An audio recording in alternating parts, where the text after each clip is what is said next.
Hi lovelies, and welcome back to the channel. And on today's episode I'm going to show you how to make the most delicious, healthy, crunchy, fluffy puff recipe using words oatmeal. Very top secret on this discovery, and I know somebody's going to enjoy this recipe. Look at how soft it is, and it was also crunchy. So without further ado, let's dive into the video.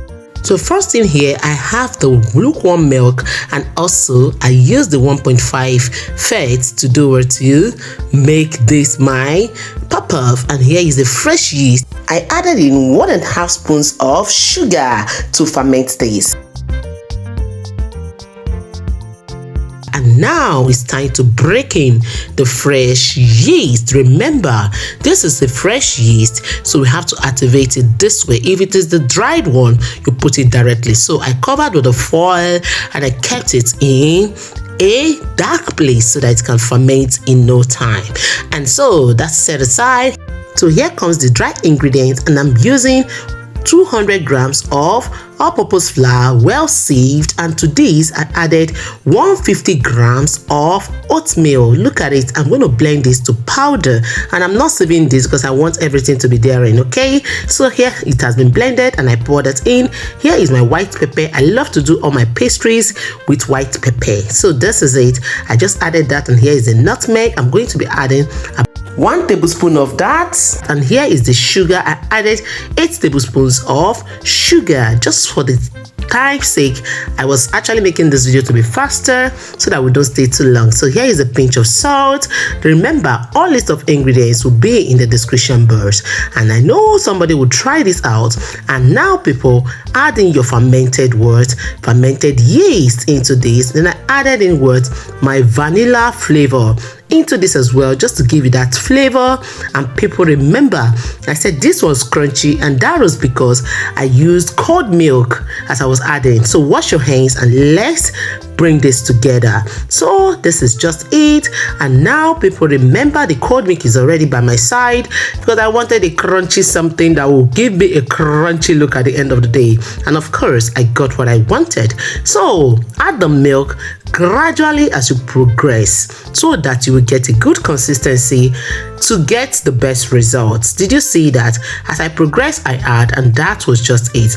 Look at how it's looking. This is actually the consistency we are looking for. So when you have gathered all this together, bring it together properly, then seal it with your foil or seal it with your nylon or the film. Then I say like this video because this is worth it. And let me also ask you, have you shared this video? If you have not, what are you waiting for? This is what a share, because a friend out there will be needing this recipe. Your family will be loving this because it is so healthy, and the kids wouldn't even notice much of the Quaker oats in there. And for me, people, it is healthy because the oats in there is fiber. Did you hear that? Which is very good for your body system, and you just deserve to make this recipe and give your family a treat. So after 45 minutes, I brought this out. Remember, I covered and set aside, and then after 45 minutes, I brought this out, and now I'm trying to remove all the air in there. And here I'm adding a vegetable oil into my frying pan, and just add enough so that you get a best frying results. The best frying result is what you are aiming at. And people, remember, when you are frying, take your heat control very seriously so that you don't make a mess of it. Look at, before you start frying, add a little of the dough to see if it comes up, then we are ready to go. So between your index finger and your thumb finger, form a ball and drop it. That is how we scoop this into the oil without stress. Did I say that? Yes, it's a bit difficult for a lot of people, but people, practice makes perfect. So the more you practice, the more perfect you become. So please don't overcrowd the oil. Make sure that the pan is not too filled so that there will be space to rotate when these doughs are ready to rotate, or the batter are ready to rotate in the oil. Do you understand? Most of it tends to flip by itself.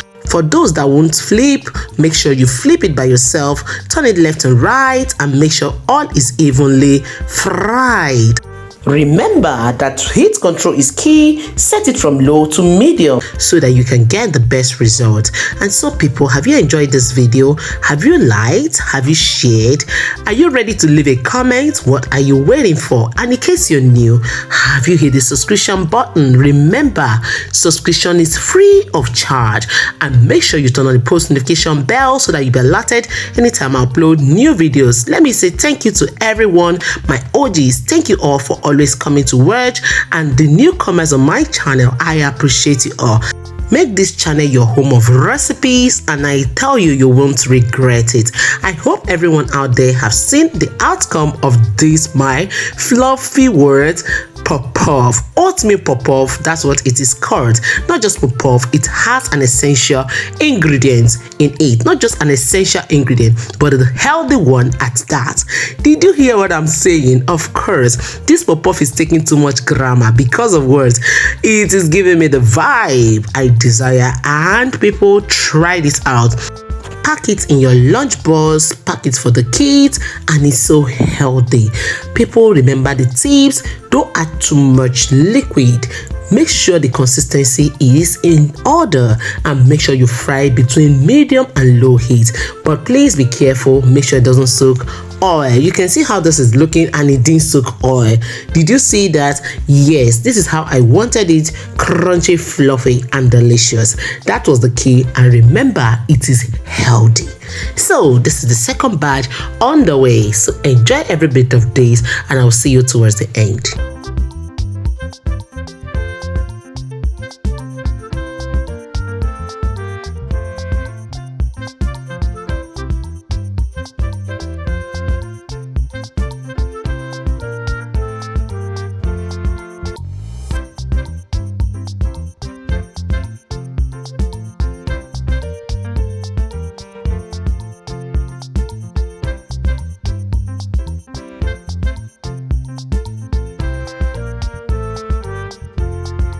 So people, remember that the frying time is between 7 to 10 minutes on both sides. So I couldn't wait for all to be ready. I decided to taste the one that has already been fried, and people, I just can't wait to finish this. It was so delicious. Check out the inside. Oh my god, so fluffy, so crunchy outside and fluffy inside. That was the aim, and I say like this video, like because it deserves it. So you can see this is the last batch, and people, you can see how this all came out. Have you ever seen a pop-off like this? What do you think was the secret behind this crunchiness? Give me that in the comment section, because I said it earlier on in this video, and I don't know if somebody listened nicely and perfectly to give me that answer. I'll be waiting for your answer in the comment section. So everyone, thanks for watching up to this time, and on a good and pleasant note, it will be a great pleasure to have your beautiful and gorgeous looking faces in the next episode of Mom Essy Kitchen and more. Remember, I love you all, but in all, God loves you most. See you all in the next one. Bye bye.